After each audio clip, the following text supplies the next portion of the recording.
Yuk jadi bagian dari dakwah kami. Dukung operasional dakwah dan sosial kami, raih pahala amal jariah yang terus mengalir sampai hari kiamat. Bismillah, Assalamualaikum warahmatullahi wabarakatuh. Alhamdulillah, tidak pernah berhenti lisan kita sebagai seorang muslim dan mukmin bersyukur dan berterima kasih kepada Allah Subhanahu wa taala. Terlalu banyak nikmat Allah yang melimpah yang tidak bisa lagi kita hitung, dan Allah memang memastikan itu. Dalam firman yang kekal dalam Al-Quran ditilawakan oleh orang-orang beriman, wa in ta'uddu ni'matallahi la tuhsuha. Kalau kalian ingin menghitung-hitung nikmat Allah, maka kalian tidak akan pernah mampu. Termasuk hari ini Allah Subhanahu wa taala masih memberikan kita umur yang harusnya kita maksimalkan dari tujuan kita diciptakan. Allah kekalkan dalam surah Az-Zariyat, surah nomor 51 ayat 56, "Wa ma khalaqtul jinna wal insa illa liya'budun."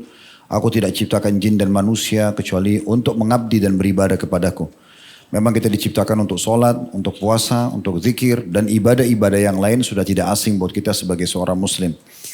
Jadi kalau di masa lalu kita sudah mengerjakan ibadah ini, maka pada hari ini yang mungkin saja adalah hari terakhir kita, kita tidak tahu. Karena umur itu pasti akan berakhir, maka kita menambah di timbangan amal kita pada hari kiamat dengan amal-amal soleh. Kalau yang lalu ada kekurangan, hari ini kesempatan kita sempurnakan. Kalau yang lalu ada amal-amal soleh yang belum kita kerjakan, maka hari ini kesempatan kita kerjakan. Supaya tercatat di buku amal kita, kita sudah mengerjakannya. Dan kalau di masa lalu penuh dengan dosa dan pelanggaran, maka hari ini juga kesempatan kita bertaubat. Inilah hari emas kita, di mana kita harusnya memaksimalkan, dan begitu seterusnya di hari-hari akan datang selama Allah masih memberikan umur. Perlu kita garis bawahi bahwasanya semua rutinitas ini akan berakhir satu waktu. Siapapun kita, sehebat apapun kita menjaga kesehatan, kita menjaga dan mengejar karir-karir dan prestasi dunia, tetap akhirnya akan berakhir setelah ajal datang. Kita akan meninggal sebagaimana meninggalnya orang-orang mulia, para nabi-nabi.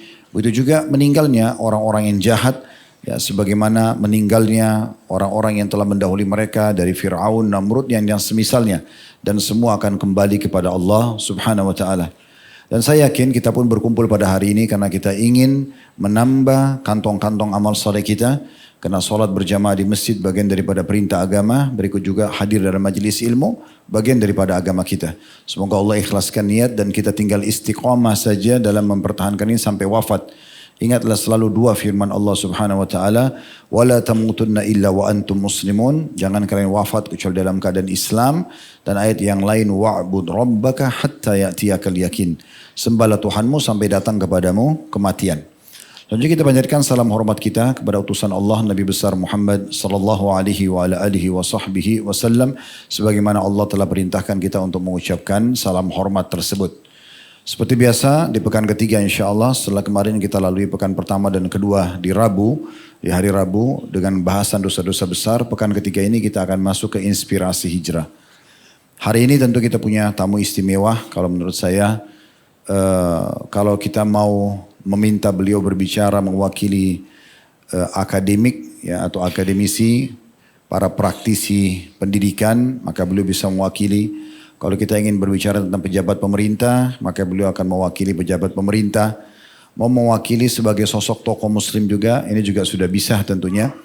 Dan saya melihat mungkin masih banyak generasi muda muslim belum mengenal beliau.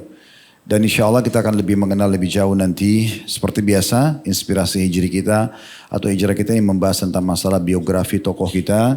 Kemudian background keluarga, setelah itu kita akan masuk kira-kira, tentu masuk dalam semua pendidikan dan kegiatan. Kemudian setelah itu kita akan masuk ke masa hijrah dan kira-kira sebabnya apa. Dan terakhir kiat-kiat istiqomah. Di depan kita semua teman-teman sekalian ada saudara kita muslim. Mungkin kalau saya melihat jarang sekali orang yang bisa memiliki gelar akademisi sampai 84 ya. Ya, kalau biasanya orang cuma 1, 2, 3, nah di depan saudara-saudara muslim ini Bapak Profesor Doktor Andes Insinyur Ahmad Tirmidzi SESH dan seterusnya ya. Kalau saya baca nanti sampai Isya gitu ya. Nanti kita akan dengarkan dari beliau kira-kira apa yang menginspirasi sampai mau mengejar gelar sampai 84 gelar gitu ya. Kira-kira apa motivasinya. Begitu juga sebab akhirnya beliau setelah mengejar semua titel-titel dunia ini, akhirnya masuk ke masalah hijrah dan lebih mendekatkan diri kepada Allah SWT. Kira-kira apa sebabnya? Dan kita akan dengarkan juga lebih jauh insya Allah saran dan masukan beliau sebagai orang tua kita tentunya untuk istiqomah. Maka tafadhal Pak Prof bisa disampaikan dulu. Assalamualaikum warahmatullahi wabarakatuh. Waalaikumsalam warahmatullahi wabarakatuh. Innal hamdalillah nahmaduhu wa nasta'inuhu wa nastaghfiruh wa na'udzubillahi min syururi anfusina wa min sayyiati a'malina may yahdihillahu fala mudhillalah wa may yudhlil fala hadiyalah. Asyhadu an la ilaha illallah wahdahu la syarikalah wa asyhadu anna Muhammadan abduhu wa rasuluh la nabiyya ba'da. Pertama-tama izinkan saya menyampaikan ungkapan rasa terima kasih yang setinggi-tingginya kepada Ustadz Khalid Basalamah yang telah memberikan kesempatan dan mengundang saya untuk hadir di sini. Ini bagi saya merupakan rezeki Allah yang tiada terhingga bagi saya. Jauh melampaui rekor muri dengan gelar terbanyak itu belum apa-apanya dibanding rezeki saya diundang pada malam hari ini. Tentunya marilah kita tiada hentinya sebagai insan yang beragama selalu memanjatkan rasa syukur kita kehadirat Allah Subhanahu wa taala. Tuhan seru sekalian alam, pencipta langit dan bumi yang di genggamannya seluruh jiwa raga kita berada. Karena berkat limpahan rahmat dan karunia-Nya juga pada malam ini kita masih diberi kesempatan, kesehatan untuk dapat bersilaturahim, bertatap muka sehingga kita saling mengenal satu sama lainnya. Tidak lupa salawat dan salam kita sampaikan kepada junjungan kita Nabi besar Muhammad SAW yang telah menuntun kita umat manusia dari alam kegelapan menuju alam terang. Bapak Ibu yang saya hormati, akhwat, ikhwan yang saya muliakan, saya duduk di sini rasanya canggung sekali dengan orang-orang yang luar biasa. Saya anggap ini manusia langka, Ustadz yang ada di dalam ruangan ini. Sulit sekali untuk duduk tertib seperti ini kalau tidak betul-betul keimanannya yang sudah kuat. Saya langsung saja Ustadz. Saya mengenalkan diri, nama saya Ahmad Tarmizi.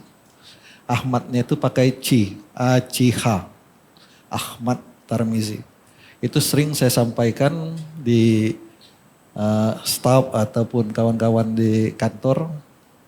Gelar saya tidak ditulis semua, ada apa-apa. Asal ada C-nya di Ahmad itu. Karena itu pemberian orang tua saya.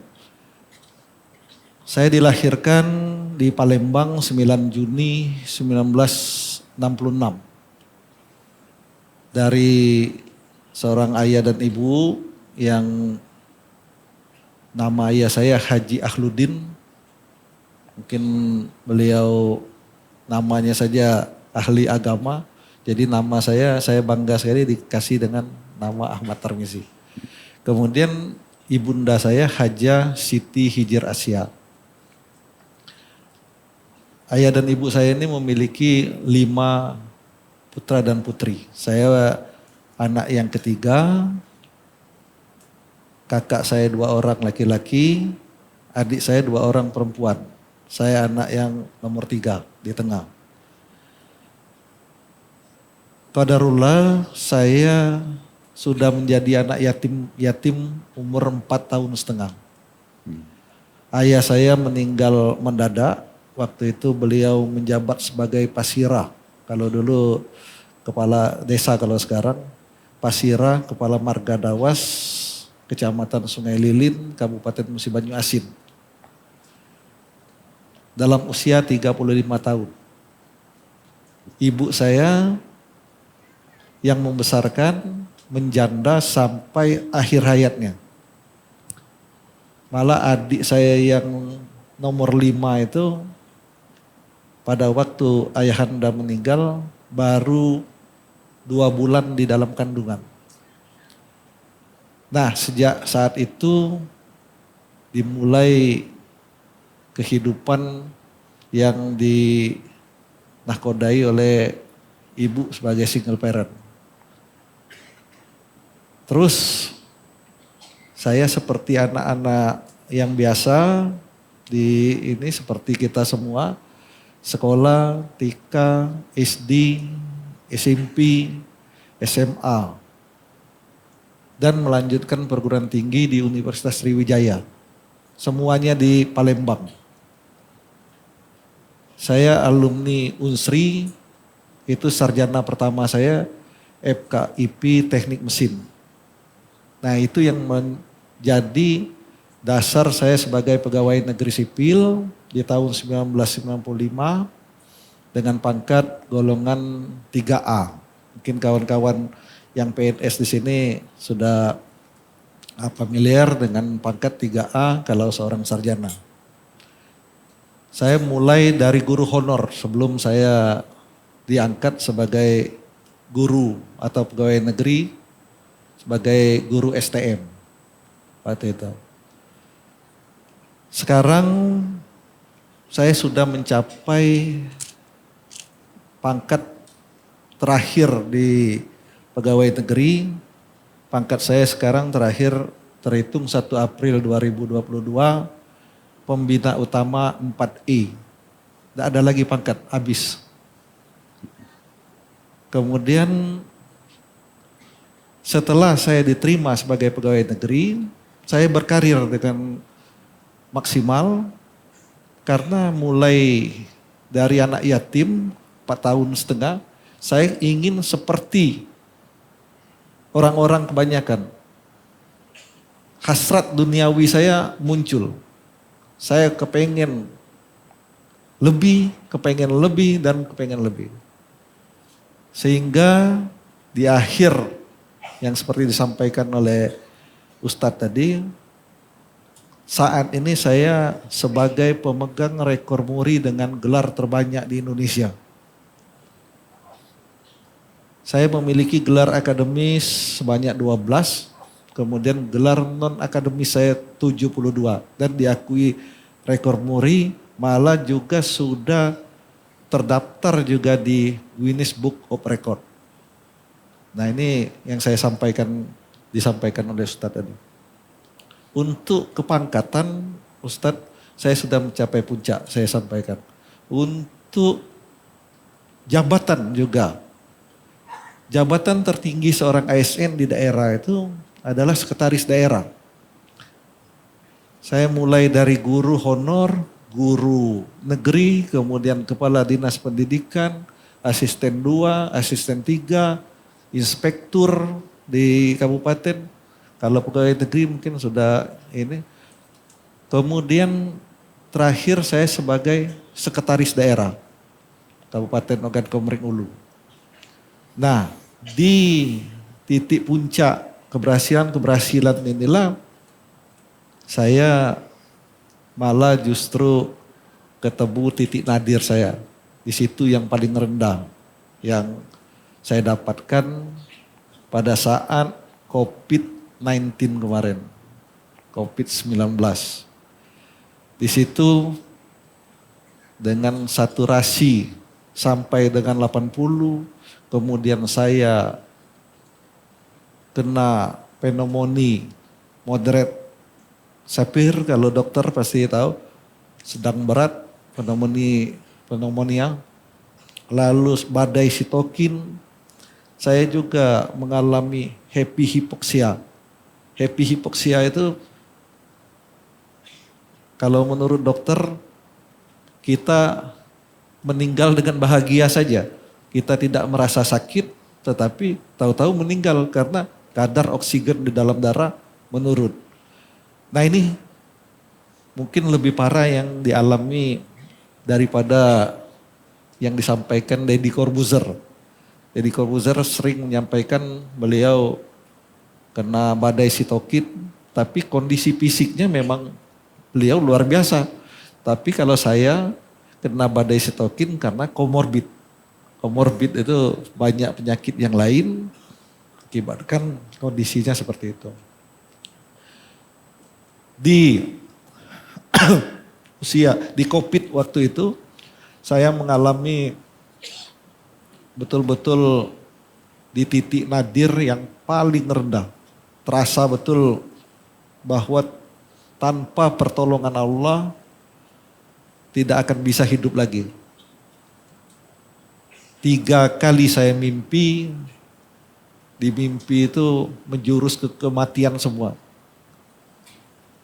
Di situ baru kita sadar, tiada gunanya pangkat yang tinggi, kemudian jabatan yang mentereng, dan gelar yang panjang itu tidak ada gunanya sama sekali tanpa pertolongan Allah. Di situ baru tahu kita. Saya mimpi yang pertama waktu itu ada masjid yang baru didirikan di dekat rumah saya.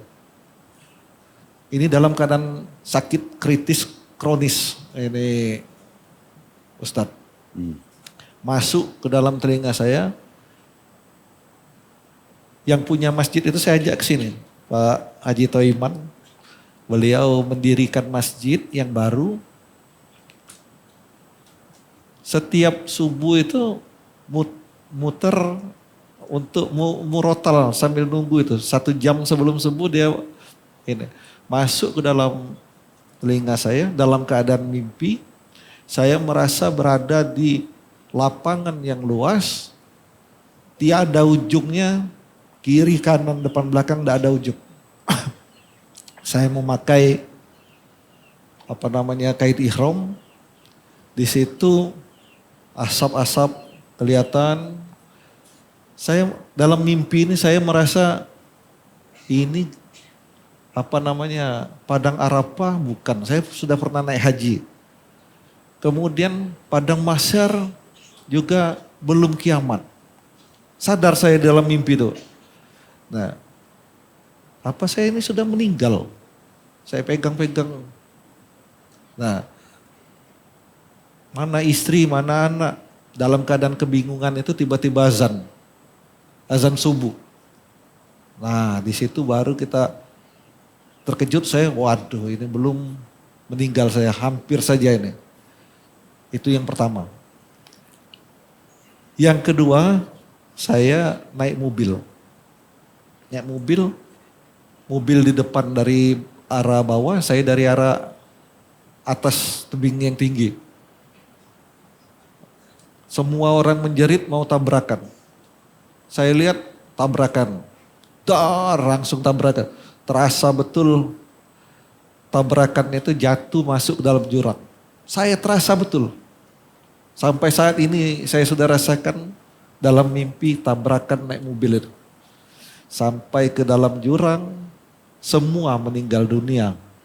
Kecuali saya. Saya coba naik ke atas, jalan mau menuju kampung. Tiba-tiba ada yang mobil yang ngebel saya dengan sinar lampunya sehingga terbangun lagi.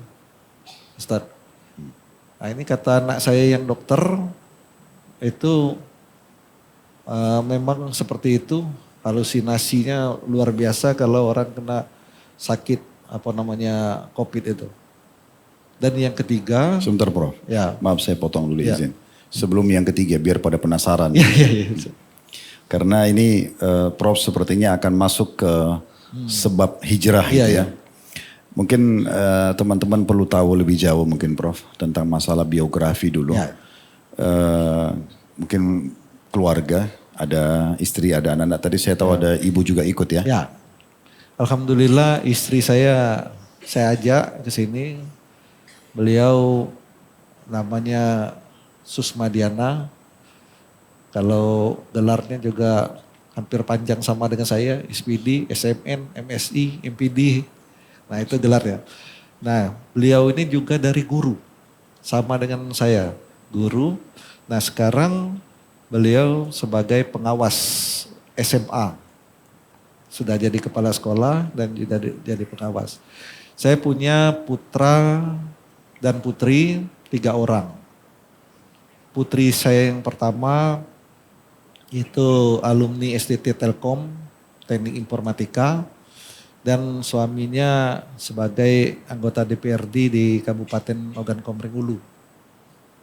Dan sudah punya anak 3 orang, 2 putra dan 1 putri. Jadi dari anak yang pertama saya punya 3 cucu. Kemudian anak saya yang kedua, dokter laki-laki yang sekarang sedang mengambil spesialis bedah anak di UGM. Istrinya juga dokter, pegawai negeri di Muara Enim. Di Muara Enim. Anaknya 2, 1 putra dan 1 putri juga. Jadi 5 cucu saya.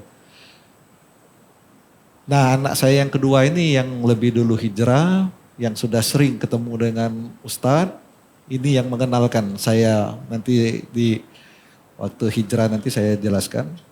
Anak saya yang ketiga masih bujangan, alumni dari Akademi Militer Magelang. Beliau sekarang bertugas di Kodam 6 Mula Warman. Namanya Letnan 2 Muhammad Rizky Cahya Atasu STRhan. Nah, maka saya sebutkan satu-satu nama anak saya. Yang pertama Yonisa Kamila Intan Atasu STMSI gelarnya. Kemudian yang kedua Dr. Muhammad Ridho Cahya Atasu SH. Nah, dia sudah SH juga. Mengapa saya sebutkan ada Atasunya di belakang itu? Atasu itu Ahmad Tarmizi Susmadiana. Oh, nah, 3-3-nya Atasu semua. Nah kami tadinya tinggal di Batu Raja, di Oku. Mereka besar di Oku semua, tapi sekarang tinggal anak saya yang pertama saja yang di Oku. Saya juga sudah pindah ke Palembang, tidak lagi menjadi sekda di Kabupaten Oku, karena di bulan Oktober tahun 2025 saya diberi amanah oleh Gubernur Sumatera Selatan, Bapak Haji Herman Deru, untuk menjabat sebagai Kepala Biro Organisasi Pemprov Sumatera Selatan dan sekaligus sebagai pelaksana tugas Kepala Dinas Sosial Provinsi Sumatera Selatan. Jadi sampai hari ini saya merangkap 2 jabatan di Provinsi Sumatera Selatan dengan amanah dari Pak Herman Deru. Kalau kita sedikit kembali Prof ke belakang, kan tadi itu gelar banyak sekali sampai dapat gelar muri Prof ya. Sampai 84 tadi ya. 12 yang akademisi dan 72 yang bukan akademisi. Kurang lebih seperti itu ya. Betul. 84. Ini pasti ada motivasinya Prof. Kira-kira apa yang memotivasi sehingga membuat Prof Ahmad Tirmizi mau mengejar titel-titel akademisi ini? Itu poin. Poin yang lainnya mungkin Prof di antara gelar-gelar ini apa yang paling disenangi? Saya yakin betul ini doa orang tua saya, ibu saya.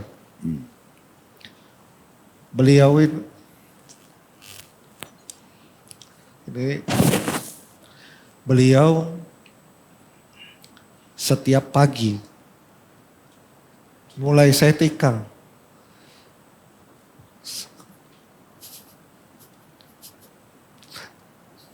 selalu mengelus kepala saya. Mohon maaf ya.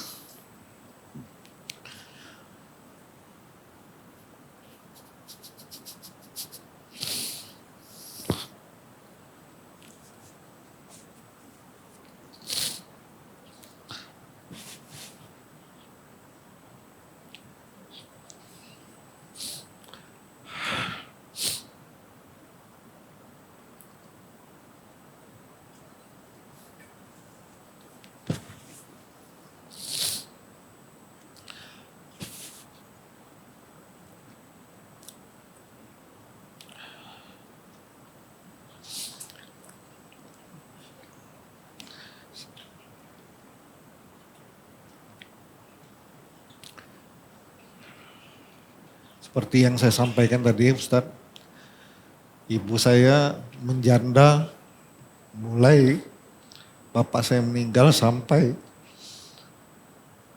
Beliau juga meninggal. beliau meninggal. Setiap pagi waktu saya mau sekolah disumput beliau dengan mengelus kepala saya. Sambil mendoakan. Nak, rajin-rajin belajar. Kalau mau jadi orang, kalau mau sama dengan orang lain, setiap pagi saya ingat, TK, SD, SMP, sampai saya SMA. Kalau kau mau jadi orang, sama dengan orang lain, rajin-rajin belajar. Rajin-rajin belajar. Nah, mulai dari situ saya terus belajar. Belajar Ustaz.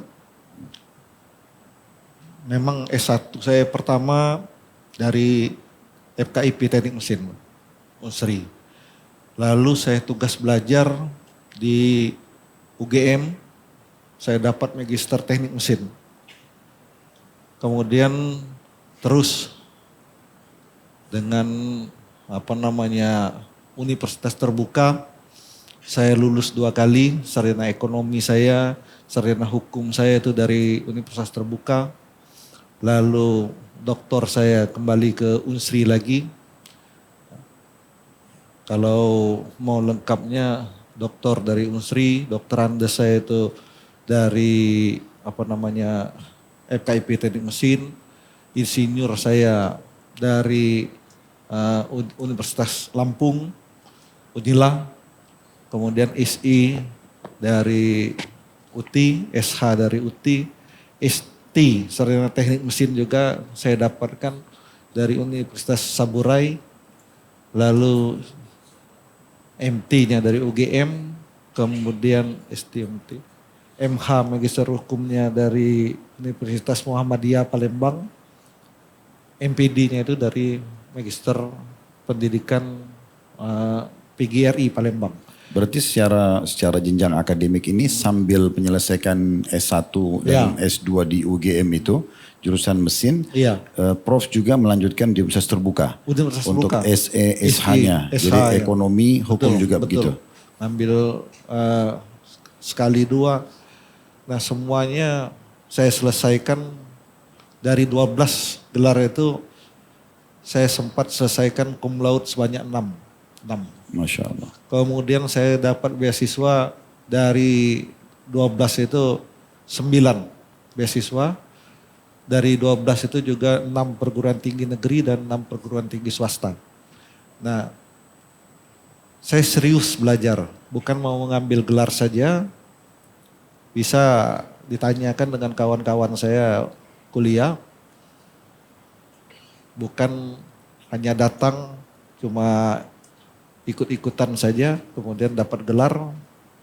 Malah saya terakhir di Magister Pendidikan saya mendapat IPK tertinggi sebanyak 336 peserta angkatan saya, IPK saya 4,0 dan saya terbaik waktu itu dari seluruhnya.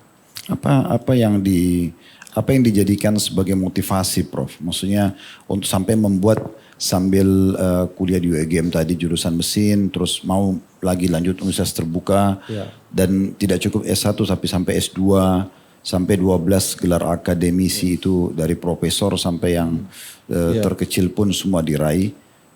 Kira-kira seperti apa Prof anunya, maksudnya memanage waktunya supaya teman-teman di sini tahu. Kadang-kadang kan S1 aja Prof, mungkin yang hadir di sini tuh syukur-syukur kalau selesai 6-7 tahun gitu ya. Maaf kalau saya buka kedoknya ya. Ada yang 4 tahun ya. Atau mungkin ada yang datang kuliah, anggaplah selesai 4 tahun, tapi kalau kita tanyakan kembali materi-materi yang telah dipelajari mungkin sudah dilupakan. Gitu. Nah kira-kira seperti apa Prof memanage waktu ini? Yang tadi Prof bilang saya ini serius dalam belajar.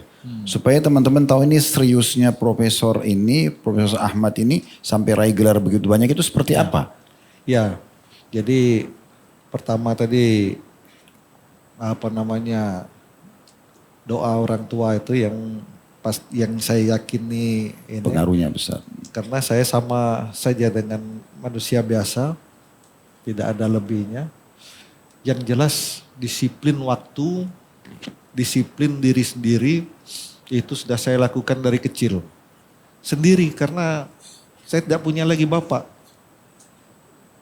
Tinggal ibu saja. Kalau saya tidak disiplin, bagaimana masa depan saya? Ibu saya sudah bilang, kau kalau mau jadi orang, rajin-rajin belajar. Saya terus belajar. Kemudian yang memotivasi saya juga, saya perlu ilmunya. Kenapa saya perlu ilmunya? Seperti sarjana hukum, saya sebagai pejabat publik, saya harus mengerti hukum. Jadi saya belajar. SH itu saya dapatkan, magister hukum saya dapatkan, semuanya cum laude. Serius ini. Ini Ustadz. Kemudian saya berusaha lagi memperdalam ilmu hukum ini dengan ikut pendidikan advokat. Saya sudah lulus pendidikan advokat itu, kemudian ujian advokatnya saya juga lulus. Nah, tinggal waktu mau sumpah, saya tidak boleh bersumpah. Tidak boleh praktek sebagai advokat karena saya pegawai negeri. 1 hari setelah saya pensiun, saya sudah bisa jadi advokat. Kalau ada sarjana hukum di sini pasti ngerti PKPA. Saya sudah lulus, ada kan sarjana hukum. Kemudian ujian nasionalnya itu saya sudah lulus juga, tapi saya tidak bisa praktek. Nah, itu yang motivasi saya memang kebutuhan, bukan hanya untuk kejar-kejar mamer-mamerkan gelar saja sepanjangan.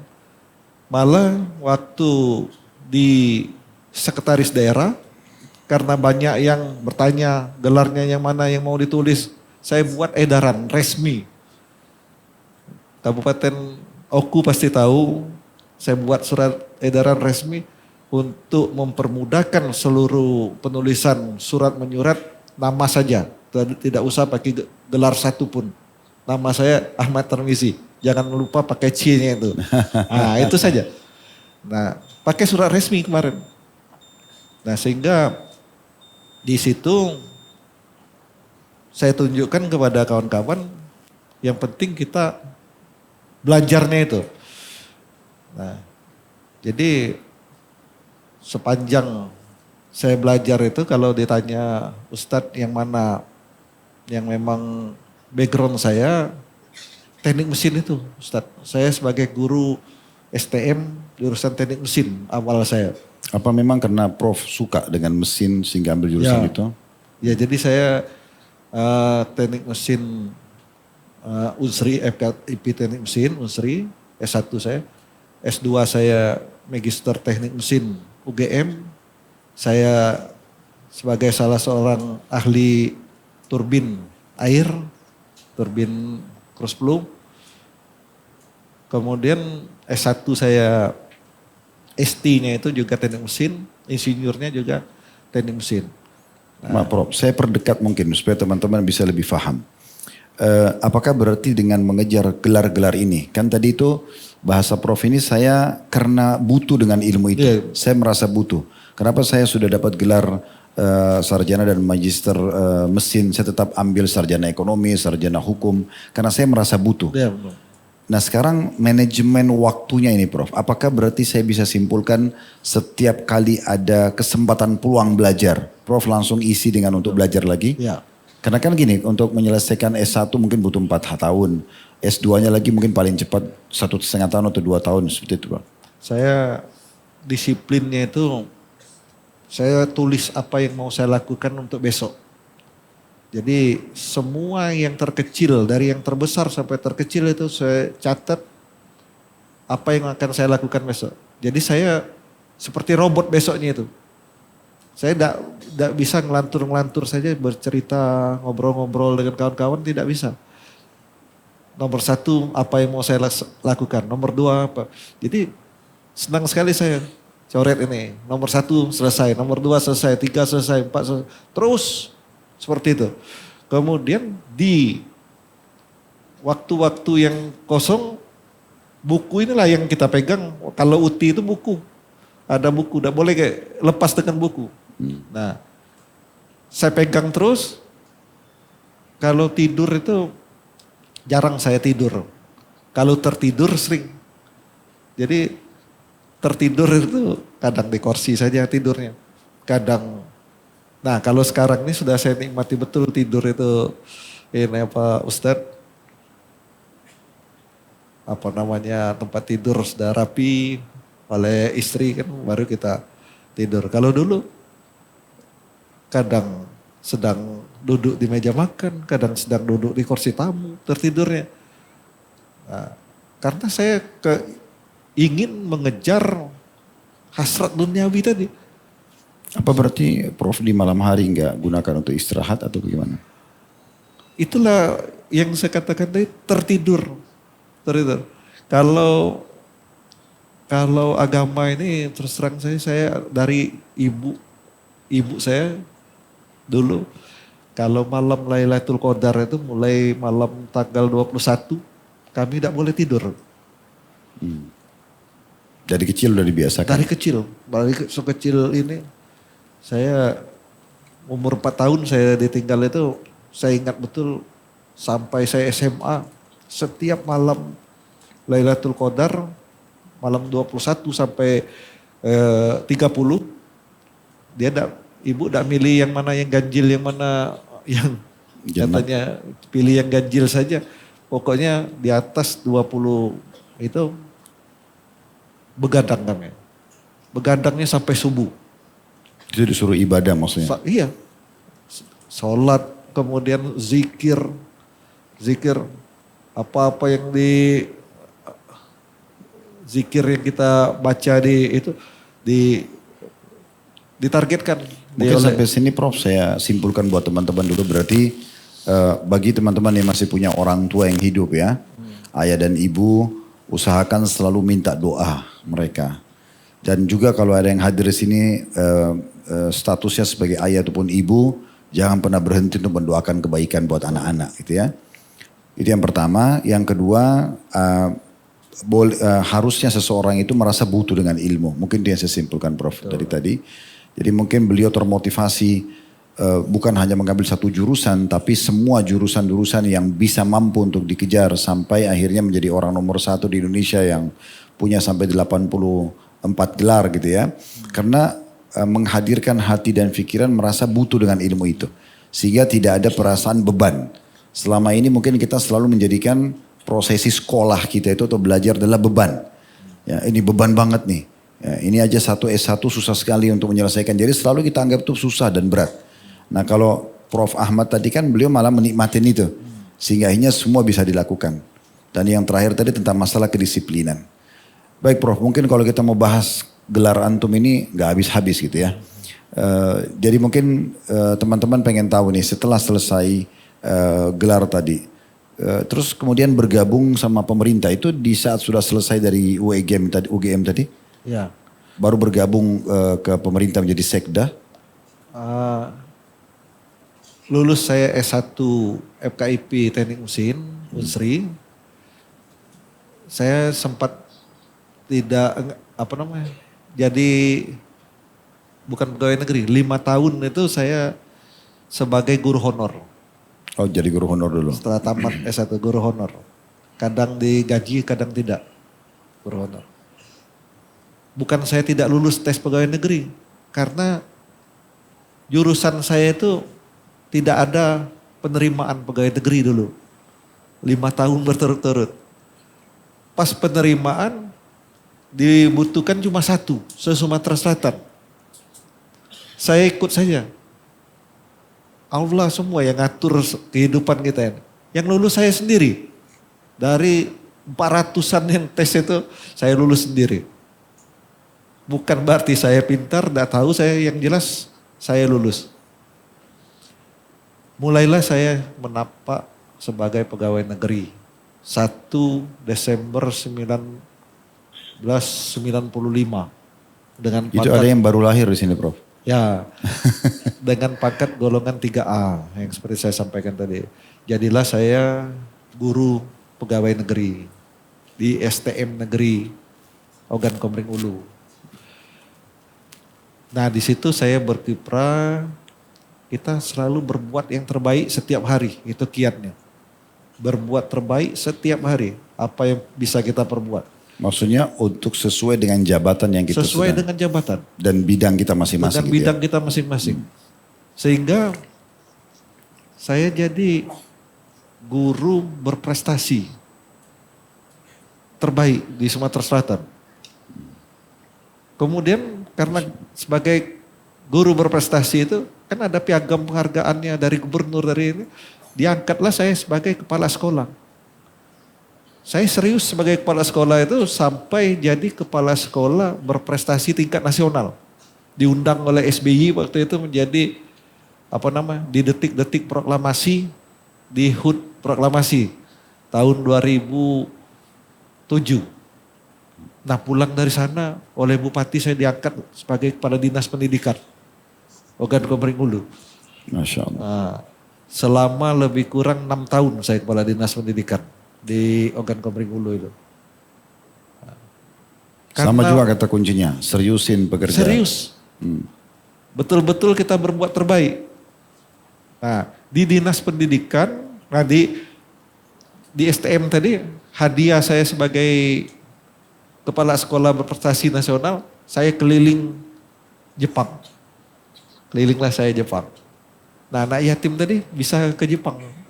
Masya Allah. Kemudian jadilah saya kepala dinas pendidikan oleh Pak Alex Nurdin dulu, sekarang almarhum. Kami diberangkatkan ke Eropa. Karena saya sebagai kepala dinas pendidikan terbaik juga di Sumatera Selatan. 3 yang terbaik ini dikirim oleh Pak Alex Nurdin ke Eropa. Di 6 negara di Eropa, Belgia, Belanda, Jerman, Inggris, Prancis. Itu untuk studi. Untuk studi, lihat sekolah-sekolah internasional terbaik di sana. Sebagai kepala dinas, harus diterapkan di sini. Nah, itu hadiahnya. Kalau kita terbaik, kita ini bagus. Nah dari kepala dinas ini, terus saya sebagai asisten 2 di Kabupaten Oku, kemudian sebagai asisten 3, sebagai staf ahli bupati, kemudian sebagai inspektur. Terakhir jabatan tertinggi saya sebagai sekda. Dan sempat saya waktu transisi itu Allah semua yang mengatur saya bisa menjadi PLH Bupati Ogan Komering Ulu. Nama saya tercatat di sana. Biarpun sebentar. Tapi ada SK-nya. PLH Bupati Ogan Komering Ulu. Di tahun 2000, sebelum saya kena COVID itu. Nah. Sekarang mungkin kita masuk ke poin yang tadi Prof. Kan sempat dijelaskan tentang 2 kejadian mimpi yang nyata gitu kan. Ya. Merasakan kematian. Pas tadi mau masuk yang ketiga saya sempat cut sebentar biar kita mempelajari dan melihat dulu biografi dan motivasi kenapa mau belajar. Seperti tadi poin-poin sudah kita dapatkan. Mungkin bisa Prof silakan disampaikan. Dan tadi sempat ada disinggung ya. Saya awal hijrah kata Prof tadi karena anak saya. Iya. Nah silakan Prof. Jadi yang ketiga, nah di situ baru terasa betul. Bukan ada bisikan, kata orang itu bukan ada orang yang datang, bukan. Waktu saya tidur jam 12 malam di hotel berbintang tentunya di ini karena saya waktu itu masih jabat sekda. Mau di check up oleh anak saya. Di jam 12 malam itu ada perasaan, timbul perasaan saya itu, detik inilah saya meninggal ini. Yang ngasih ke perasaan saya, kita tidak tahu siapa yang, pasti Allah semua. Meninggal saya. Kata Ustadz ini la ilaha illallah yang terakhir. Jangan sampai putus. Saya ucapkan la ilaha illallah itu tambah lama, tambah keras, tambah lama, tambah keras. Hampir 1 jam. Ini Pak. Bertarung rasanya sudah hampir habis. La ilaha illallah. Sampai terbangun semua. Istri saya saksinya. Terbangun. Ini kenapa ini? Gak usah kuat-kuat. Saya bisa jawab, inilah menurut Ustadz yang terbaik. Menurut Ustadz. Saya belum kenal dengan Ustadz Khalid waktu itu. Ustadz-ustadz yang di kampung-kampung saja. Yang ngomong seperti itu. Nah, sampai hampir 1 jam. La ilaha illallah, la ilaha illallah itu saya terbangun. Nah, saya terbangun, wah ini hampir saja saya. Perasaan saya kan. Nah, itu yang ketiga ini cerita saya itu. Dari setelah itu, tobat nasuha, sholat, tahajud, hajat. Saya memohon kepada Allah untuk dipanjangkan lagi usia saya, diberikan kesempatan. Kalau menurut anak saya yang dokter itu, kalau kondisi saya yang saya sebutkan tadi, badai sitokin, kemudian pneumonia moderat sapir tadi, yang ini pneumonia, kemudian hypoksia yang saturasi sampai 80 itu, dari 10 juta orang katanya, mungkin papa sendiri yang bisa selamat dengan penyakit seperti ini. Setelahnya dia bilang setelah saya sehat. Setelah sembuh. Nah, setelah sembuh. Makanya diberi Allah kehidupan yang kedua ini, perbaikilah dirinya kata anak saya yang dokter itu. Nah, jadi dari mimpi-mimpi itu saya berusaha untuk ini kemudian dikenalkan oleh anak saya. Yang pertama dikenalkan Ustadz Khalid Basalamah. Idola beliau betul, anak saya. Yang kedua Sapik Basalamah. Yang ketiga Ustadz Yazid rahimullah. Kemudian Ustadz Firanda. Dan banyak Ustadz lain saya yang sering saya dengar itu. Nah, dengarlah ini Pak. Bukalah YouTube ini. Sambil saya sakit, saya terus dengar, terus. Wah ini Salafi inilah yang benar. Yang betul-betul menurut saya benar di bukunya Ustadz Yazid itu mulia dengan manhaj salaf itu. Inilah yang terbaik saya bilang. Nah saya terus mempelajari, ikut kajian. Di tempat kami juga ada kajian, Ustadz. Kami diberikan wakaf masjid tadi oleh Pak Tauiman. Tolong jadikan masjid ini masjid sunnah katanya. Nah, kami panggil Ustadz yang Ustadz sunnah untuk jadi imam tetap, kemudian kajian. Ada 4 di Kabupaten Oku, masjid sunnah kami. Keliling kami. Keliling sana, keliling gantian. Nah, saya iri sekali dengan saudara-saudara yang ada di sini bisa ketemu terus dengan Ustadz Khalid Basalamah. Kalau saya bisa muter waktu saya, lebih baik saya tinggal di sini saja. Nah, tinggal di sini, kemudian kalau juga lebih bisa muter waktu ke belakang, tidak usah pakai rekor-rekor muri itu. Ini bukan janjian loh sama beliau. Iya, betul. Karena saya baru ketemu pertama kali hari ini. Betul. Betul Pak Prof ya. Dan saya pun ketemu tadi mungkin 10 menit sebelum azan maghrib. Karena beliau baru tiba juga, saya juga baru tahu ternyata pada saat beliau hijrah ternyata mendengarkan ceramah-ceramah yang ada ya. Berarti menandakan kalau kelas profesor saja masih mau mendengarkan ceramah, bagaimana dengan antum nih? Nah. Terus kenapa Prof bisa ambil satu kesimpulan, oh ini yang benar setelah Iya. dengar ceramah-ceramah ini? Kenapa kok dakwah salaf yang dianggap benar? Saya ini kan peneliti. Nah ini mohon doanya juga Ustadz. Saya lagi proses perpanjangan usia pensiun oleh Pak Gubernur. Mestinya 1 Juli ini saya pensiun. Umur 60.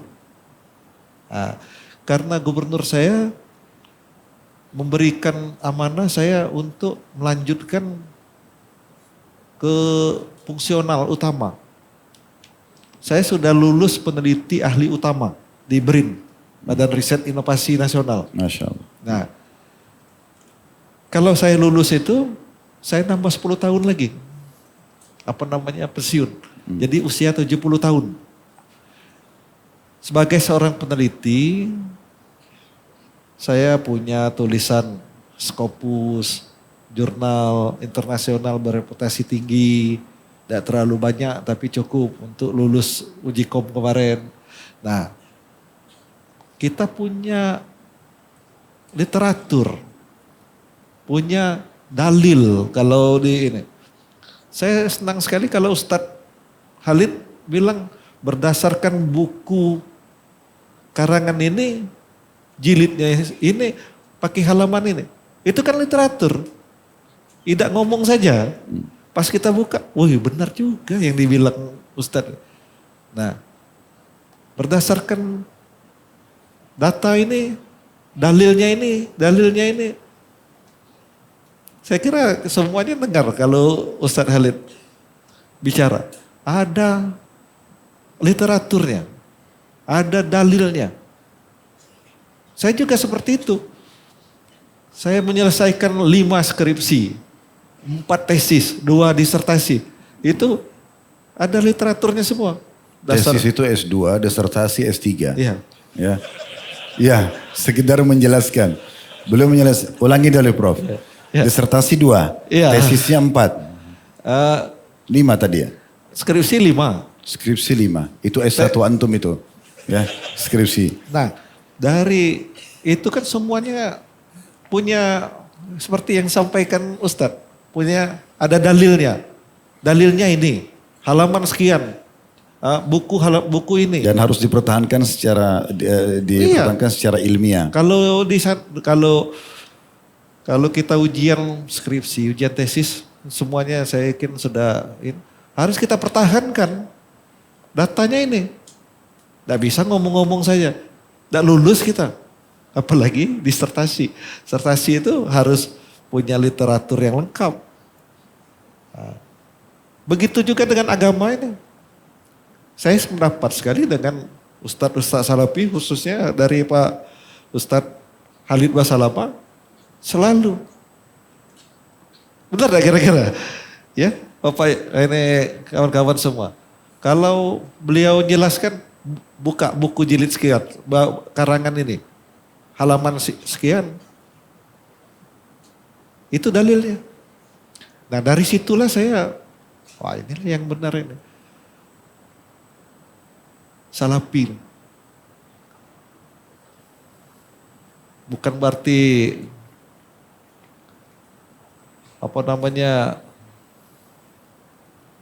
ya kita harus betul-betul belajar ilmu agama, ilmu yang biasa-biasa saja seperti yang saya dapatkan ini saja, harus punya literatur. Apalagi belajar agama Pak. Apalagi belajar agama. Kalau literaturnya salah, nyimpang kita. Artinya kesimpulannya Pak Prof mau menyampaikan kalau dalam dakwah salaf karena jelas literatur Sangat atau jelas. dalilnya. Seperti itu. Jadi itu yang membuat akhirnya Prof memilih itu. Betul. Untuk hijrah. Masya Allah. Baik, mungkin Prof sebagai penutup karena sudah masuk waktu Isya. Teman-teman di sini generasi muslim banyak yang online dan offline. Pengen tahu seperti apa saran dan nasihat Prof agar teman-teman ini bisa istiqomah. Konsisten. Tadi kan Prof membahasakan ini bukan diatur di belakang layar ya. Saya nggak pernah minta beliau sampaikan apa-apa Prof begitu ya. Iya betul. Sama sekali tidak ada. Yang dalam Prof tadi sampaikan, kalau beliau bisa mengulangi waktunya, beliau berharap menjadi antum. Duduk di majelis ilmu ini dan meninggalkan semua gelar-gelarnya yang duniawi tadi yang 84 itu. Artinya ini sudah jalan pintas buat antum yang hadir. Oh ternyata majelis ilmu itu jauh lebih mulia belajar agama daripada ilmu-ilmu dunia. Ini kesaksian dari beliau, orang tua kita ya. Beliau pun lebih tua dari saya dan pengalaman banyak sekali. Tadi saya bilang kalau mau mewakili praktisi akademik itu ada, pejabat pemerintah iya, tokoh masyarakat iya gitu ya. Orang yang lebih dituakan dari kita semuanya juga iya. Maka teman-teman harus pahami baik-baik ini. Ini juga saya ingat pernah disampaikan oleh Profesor Dr. B.J. Habibie. Ya, rahimahullah. Beliau pernah mengatakan itu juga ya. Saya, waktu itu datang ke kampus UIM di Madinah dan beliau membahasakan, andai saja saya bisa kembali, saya tidak akan belajar pesawat itu. Betul. Saya akan belajar agama seperti kalian. Itu memotivasi mahasiswa-mahasiswa muslim sana. Ini bukan sesuatu yang biasa. Karena kita sedang masuk pada level ilmu yang tertinggi. Ilmu mengenal Allah, agama Allah subhanahu wa ta'ala. Jadi ini enggak sembarangan teman-teman sekalian ya. Baik, mungkin kira-kira seperti apa Prof? Motivasinya buat teman-teman sebagai penutup agar mereka bisa konsisten dan istiqomah mempertahankan ini. Karena di sini tuh biasanya kalau saya lihat wajah-wajahnya hari Rabu ada yang sama, ada yang berbeda Prof. Ya. Artinya Rabu ini hadir, Rabu depan belum tentu hadir. Nah bagaimana supaya mereka konsisten? Iya. Kalau saya yang perlu kita lakukan, apalagi kesempatan yang sangat besar sekali seperti ini. Ini terjadwal setiap bulan sekali. Sepekan sekali Prof. Ya, yang inspirasi hijrah. Oh iya. Yang lainnya sepekan sekali. Ya. Nah, kalau saya yakin saya duduk di depan ini setiap sepekan itu. Rugi rasanya. Apalagi ada dihadiri oleh Ustadz. Sulit mau ketemu Ustadz. Saya baru sekali ini ketemu. Kepenginnya dari dulu. Dari tahun 2021 waktu saya ini. Seluruh YouTube-nya Ustadz sudah saya dengarkan semua. Saya perhatikan. Lugas. Tuntas. Lengkap. Nah sekarang saya diundang beliau. Tanpa disangka. Di luar dugaan saya. Makanya saya pas diundang itu meler banyak air mata saya. Nangis. Saya lihat teasernya kemarin itu nangis sendiri. Saya ini jarang nangis. Kecuali kalau diajak ngobrol tentang ibu tadi. Nah, kalau diajak ngobrol tentang ibu agak sulit saya meredam ini. Tapi kemarin waktu mau ke sini sama gubernur gimana? Diizinkan? Pas saya tertulis izin mau jadi narasumber Ustadz Wasalam, kan undangannya sebagai narasumber. Saya lampirkan, mohon izin kepada Pak Gubernur, langsung tanda tangan. Pak Gubernur Sumatera Selatan, Pak Herman Deru. Mungkin perlu disampaikan Prof, salam kami dari saya dan jemaah sekalian buat beliau. Wah, nanti, beliau luar biasa. Saya diajaknya ke provinsi, apa yang disampaikannya dengan saya, Ustadz, pertama saya mengucapkan terima kasih. Ya wajar kita ditarik, diberikan ini 2 lagi, jabatan eselon 2 itu. Sampai sekarang saya jabat 2. Terima kasih Pak, saya ini. Apa yang disampaikannya? Saya mau mengangkat marwah dan harkat kau di Kabupaten Oku. Yang sempat dizolimi. Nah ini saya sempat dizolimi. Jadi naik turun juga apa namanya jabatan itu. Rasa betul, rasa tidak keadil, rasa waktu saya hijrah itu jabatan sekda lepas. Saya komisaris bank. Komisaris banknya. Dilepas juga. Alhamdulillah saya bilang. Saya terus terang saja saudara semua, saya punya di gelar itu ada CRBC, CRBD. Certified Role Bank Director. Yang satunya C ujungnya, komisaris. saya bisa jadi direktur bank 3 bank berbeda. Dan bisa jadi komisaris bank di 3 bank berbeda. Bisa saya. Saya punya itu gelar itu. Internasional lagi. Internasional dan sulit ngambilnya itu. Tidak saya gunakan. Nah, memang agak berat hijrah ini. Bukan agak berat, berat sekali. Penghasilan berkurang kemarin waktu hijrah. Jabatan lepas. Nah, Allah tapi, lagi mau uji, Prof. Tapi diganti Allah dengan pertemanan yang baik. Satu teman saya ajak ke sini, Ustadz. Pak Taiman. Kajian ke sana sini, sana sini. Nah, selama 2 tahun kajian, tiba-tiba saya dipanggil oleh Pak Gubernur. Diganti. Gimana Pak Tarmizi? Sudah saya tarik ke sini. Kalau di kabupaten kamu, kalau kondangan duduk depan enggak? Oh duduk depan Pak, saya bilang.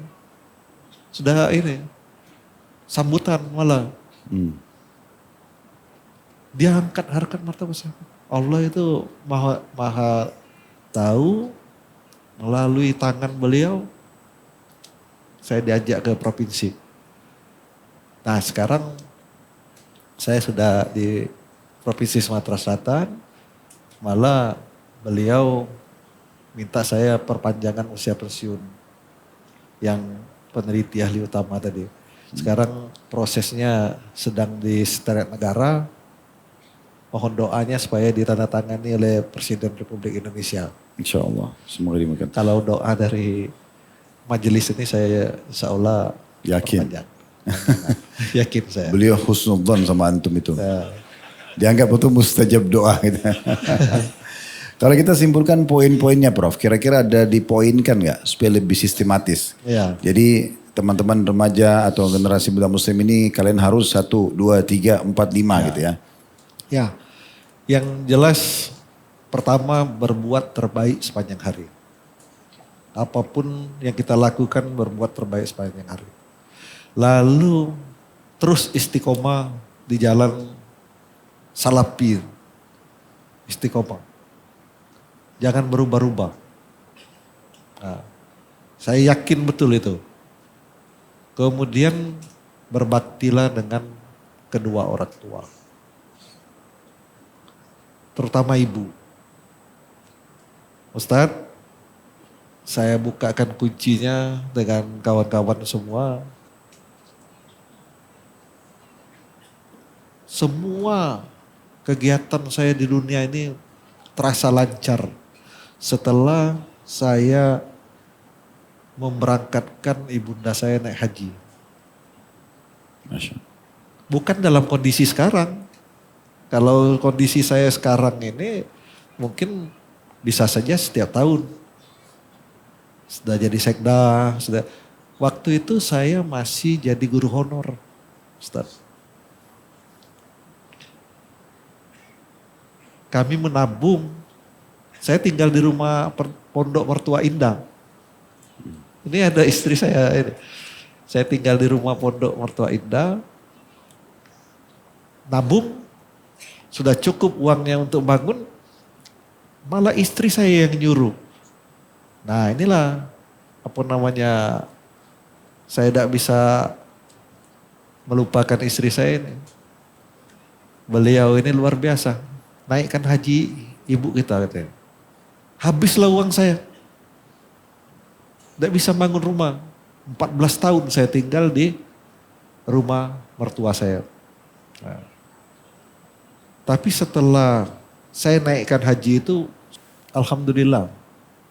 Belum pulang beliau dari Tanah Suci, saya sudah bisa beli mobil, kemudian seterusnya bangun rumah, dan seterusnya. Ibu saya bukan tidak punya harta, dia punya harta. Katanya disuruh saya milih, mau rumah yang ini atau rumah yang ini. Saya bilang tidak usah, itu kan bisa dibagi dengan adik-beradik saya, dengan saya juga harta warisan nanti. Nah, apa yang kau minta? Waktu dia mau naik haji, saya cuma satu saja minta. Tolong doakan di tempat paling mustajab yang dia ada di ini apa Multazam atau di apa namanya Raudo dan lain-lain. Doakan saya dan istri serta anak cucu saya selamat di dunia maupun di akhirat. Itu saja. Nangis dia. Masya Allah. Ustaz. Waktu mau berangkat dia nangis. Malah saya didudukkan 5 orang adik-beradik. Kau mau milih yang mana? Rumah ini atau rumah itu? Saya tidak mau. Nah, alhamdulillah dengan itu saya merasakan betul semua keinginan di dunia ini semuanya lancar. Lancar saja tidak ada ini. Waktu dia pulang, saya gandeng tangannya sambil jalan. Gimana perasaannya setelah pulang dari Tanah Suci? Bukan main anakku katanya. Di dinding-dinding Ka'bah itu, di depan-depan itu cuma bayangan kamu dan istri kamu. Kelihatan terus. Masya Allah. Nah, sampai sekarang saya lihat dia sambil nangis bercerita waktu pulang dari bandara ke rumah. Saya sudah dapat bisa beli mobil. Sehingga apa namanya, ya mobilnya gak terlalu mewah. Keluarga-keluarga kan sudah nyiapkan mobil yang bagus-bagus. Kita dulu mobil apa? Hijet, Hijet 1000 itu. Mereka belum tahu Pak. Belum tahu. Belum tahu. Saya sudah Generasi yang berbeda. sempat beli itu. Keluarga mau menawarkan mobilnya yang bagus-bagus, dosa. Saya beli mobil ini khusus untuk ibu saya pulang dari bandara ke rumah. Nangis semua ini. Apa namanya, tante saya yang ini sudah nyiapkan mobil itu. Jadi saya puas. Beliau meninggal di rumah waktu itu. Nah, saya rasakan itu. Jadi kuncinya itu berbaiklah dengan orang tua, terutama ibu. Kalau yang masih hidup, jangan sekali-kali menyakiti hatinya. Kalau masih ada bapak, ya bapak juga. Saya kan tidak ada bapak, umur 4 tahun setengah. Saya lihat di putu itu saya sambil begini. Di depan jenazah, umur 4 tahun setengah. Sambil senyum-senyum. Saya punya putu ya. Kalau bapak ibu masih punya orang tua, apalagi laki-laki, hormati, disayangi. Nah, terakhir saya waktu sekarang ini Ustadz ditugaskan di dinas sosial. Rupanya Allah mau pertemukan saya dengan panti-panti sosial yang ada di Sumatera Selatan itu. Ada panti jompo, anaknya masukkannya panti jompo, pas ditelepon anaknya pura-pura tidak tahu. Nah, itu sekarang yang sedang saya urus di ini. Sampai terpikir, ya Allah, ini kesempatan emas bagi saya di akhir masa pensiun saya diberikan oleh gubernur tadi untuk ngurus ini. Ada yang tinggal bed rest saja, tinggal menunggu kematian saja. Orang-orangnya itu. Artinya Pak Prof mau titip pesan teman-teman, jangan sampai orang tua kita walaupun sudah tua malah ditaruh di panti jompo, betul. Tidak diurus. Ya, padahal sebenarnya doa-doa mereka, bakti pada mereka itu adalah ibadah yang sangat baik. Baik Prof, jazakumullah khairan. Terima kasih Prof sudah masuk waktu Isya juga. Karena sudah lebih waktu, teman-teman sekalian mungkin kita tidak buka pertanyaan. Karena melihat waktu juga jadi tidak terlalu telat jedah antara azan tadi dengan kita azan dan iqamah sebentar lagi. Harap dimaklumi tentunya teman-teman yang offline dan online. Yang penting kita sudah bisa ambil pelajaran dari tamu kita pada malam ini. Kalau ada benar dari Allah silakan diambil dan diamalkan. Kalau ada salah dari kami tentunya, kami beristighfar kepada Allah SWT dan memohon maaf kepada jemaah semuanya. Subhanakallahumma bihamdika, asyhadu an la ilaha illa anta astaghfiruka wa atubu ilaik. Wassalamualaikum warahmatullahi wabarakatuh.